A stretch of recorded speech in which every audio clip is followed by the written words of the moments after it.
बिहार के सिवान में पहली बार आजान प्रतियोगिता के हुए आयोजन में सिवान के तिलहट्टा बाजार निवासी नावेद ने बेहतरीन आजान देकर पहला स्थान हासिल किया।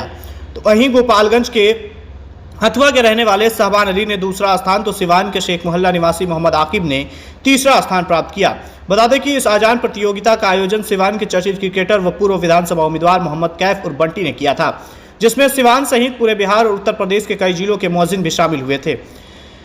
शनिवार 3 मई को इस आजान प्रतियोगिता का पहला राउंड शुरू हुआ, जिसमें 125 मुअज्जिन ने आजान दिया और उसमें दूसरे राउंड के लिए 30 लोगों को सेलेक्ट किया गया। वहीं तीसरे राउंड में 10 लोग और फाइनल राउंड में 3 लोगों को विजेता के रूप में चुना गया। मुख्य अतिथि के तौर पर लिमरा होटल के ऑनर जमशेद आलम, कांग्रेस नेता जफर गांधी व डॉक्टर असगर अली के हाथों से प्रतियोगियों को सम्मानित किया गया। पहले रैंक पर आने वाले प्रतिभागी को 21,000 रुपए, दूसरे रैंक पर आने वाले को 11,000 और तीसरे रैंक पर आने वाले को 5100 रुपए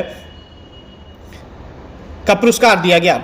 वहीं अंदर 14 में सिवान के शेख मोहल्ला के साकिब को पहला स्थान, गोरखपुर के तौसीफ रजा को दूसरा स्थान, तो दक्षिण टोला के आरिफ जमाल को तीसरा स्थान प्राप्त हुआ। इस दौरान मोहम्मद कैफ उर्फ बंटी ने कहा कि आने वाले साल में इस प्रतियोगिता में इनामी राशि 21,000 से बढ़ाकर 51,000 कर दिया जाएगा।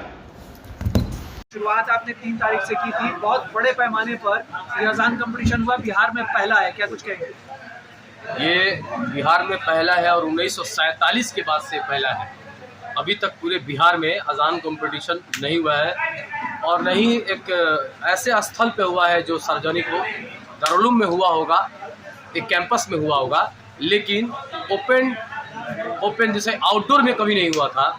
और अजान कंपटीशन का मकसद यही है कि हर कलमा गोइयों के बच्चे के ज़बान पे हो आजा, यही मकसद है। मुअज्जिन भी बढ़ेंगे और जिस तरीके से हमारे अजान की माइक उतारने की बात कही गई और उतारी भी गई और मुअज्जिन ने हमारे जो अजान दिए, तो इस वजह से हम लोगों ने ये फैसला लिया कि आप अजान के चोंगे उतार सकते हैं, लेकिन हमारे जो अजान के जो गले हैं, जो हमारे जज्बात हैं, जो हमें दिल से निकलने वाली चीज़ें हैं, वो आप कभी ख़त्म नहीं कर सकते हैं। हमारी शहादत के बाद ही आप ख़त्म कर सकते हैं। कितने लोगों ने इसमें पार्टिसिपेट किया? 125 लोगों ने पार्टिसिपेट किया था और 25 लोगों में तीन फर्स्ट सेकंड थर्ड। सिवान और बिहार के अलावा भी कई स्टेट के थे। बिहार, सिवान से बिहार उत्तर प्रदेश के भी लोग यहाँ आए हुए थे और उत्तर प्रदेश में एक अंडर 14 भी हम लोग कराए। जब देखा हम लोगों ने कि बच्चे भी आए थे, मायूस हो रहे थे, तो अंडर 14 हुआ। तो गोरखपुर का एक बच्चा जो सेकंड प्राइज हुआ और फर्स्ट प्राइज शेख मोहल्ला का लड़का हुआ। और जो मेंस जो बड़े लोगों का, जो सीनियर्स का जो अजान कंपटीशन था, तो ये भाई तिलहट्टा बाजार की है। इन्हें ये 21,000 रुपये का आज फर्स्ट प्राइज इनको मिला। 22,100 और सेकंड मिला हथुआ के गोपालगंज। ये 11,030 में नहीं थे। देखिए, मैं इसीलिए कहता हूँ कि अल्लाह पर यकीन रखिए, ये टॉप 30 में नहीं थे। हमारी नज़र पड़ी और जो आने वाले नहीं थे, जो टॉप 30 में थे, वो नहीं आ पाए। उनके जगह पे लिए और देखिए अल्लाह ने इन्हें कहाँ से कहाँ पहुँचा दिया। आज पूरा भारत, पूरा एक मुसलमान का फख्र ऊंचा होगा कि इन्होंने जीता तो क्या जीता, अजान कंपटीशन की ट्रॉफी जीता।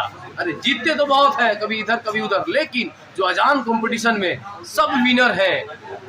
ये दुनियावी रैंक में 1 2 3 है, लेकिन 3 के रैंक में सब के सब अव्वल है माशाल्लाह। और ये भी जो अल्हम्दुलिल्लाह आकिब, इनको भी बहुत सारी मुबारकबाद, इनके वालिदैन को भी बहुत मुबारक, उन तीनों बच्चों को। और इंशाल्लाह उम्मीद करते हैं कि ये पूरे दुनिया में, पूरे भारत में, पूरे बिहार में नाम रोशन करे। सिवान बड़ा आयोजन आपने करने की घोषणा की है। आपने कहा है कि इनाम 50,000 होगा, 51,000 होगा और फिर 5 लाख तक ये इनाम बढ़ेंगे। देखिए, हमारी टारगेट है कि हम कौम से बड़ा कोई नहीं, जमात से बड़ा कोई नहीं, और इसी लहजे पर, इसी चीज़ पर मैं चल रहा हूँ, क्योंकि हम मुसलमान काफ़ी मजबूर हो गए हैं और मेरा नारा है मजबूर नहीं मजबूत बने।